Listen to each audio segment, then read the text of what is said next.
There were great opportunities in 2017 for fixed income. Why? Because we had very high real yields. Why? Because inflation fell in 2017, mainly driven by lower food prices. We saw that inflation spiked because of the drought in 2016.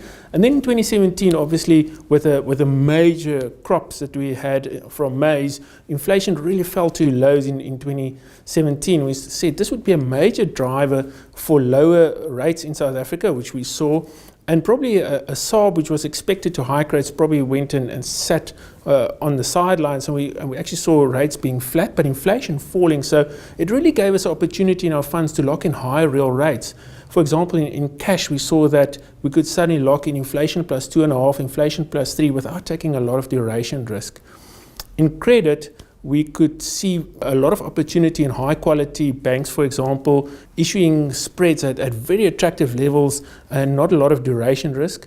And obviously the third fixed income asset we had in our portfolios was government bonds. Now, government bonds was a very controversial, contrarian view that we took because there was a very strong negative narrative around the South African government and politics.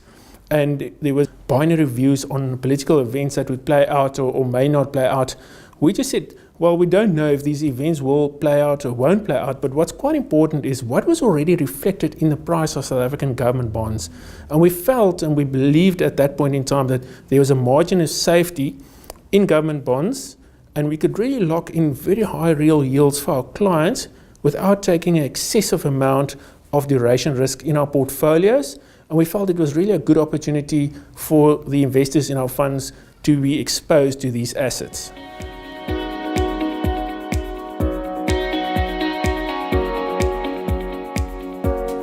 We are in interesting times.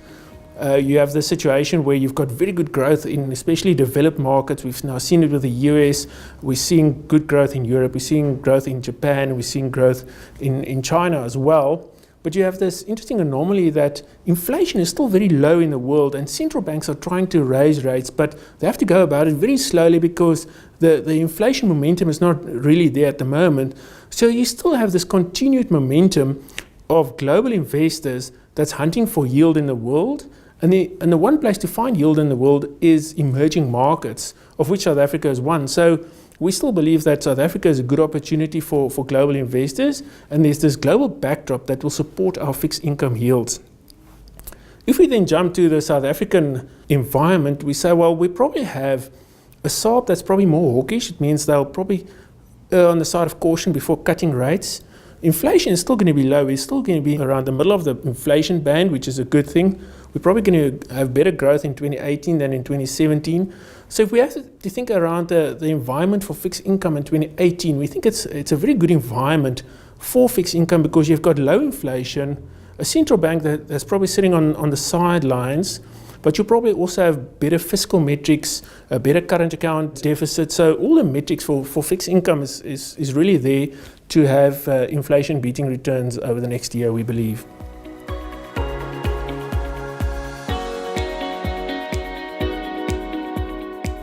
The risk that we see at the moment from a global perspective is obviously, firstly, the Fed we know that there's a new Fed governor coming in the next 2 to 3 months. We don't know if he's going to be more hawkish than the current governor. If he really is, that could be a threat to emerging markets. That's the one big threat. The other one is obviously when there's talk of a global recession, but we think that's a very low probability event. So those are the two main global risks. If we come to South Africa, we really think that the elephant in the room is Eskom. So the big risk around Eskom is, well, we don't know what's going to really happen around the whole Eskom balance sheet. And the risk is that if Eskom gets into a default state and that debt moves onto the government balance sheet, we don't know what it means. And that's a real big risk for South Africa at the moment. I think there's the usual risk around sovereign downgrades and ratings actions and bad fiscal, but we think they're probably of a lesser nature than what could happen with the whole situation around Eskom. But opportunities, we think there's very good opportunities for investors in fixed income this year. Once again, inflation will be low.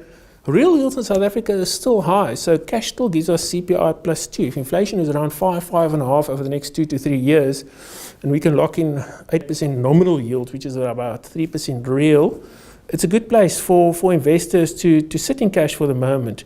We believe there's still margin of safety in government bonds at high levels, and selectively in credits, probably less so than over the last year or so, but in pockets of credit we still believe there's attractive spreads to be locked in for investors. So overall we think it's a good environment for fixed income investors.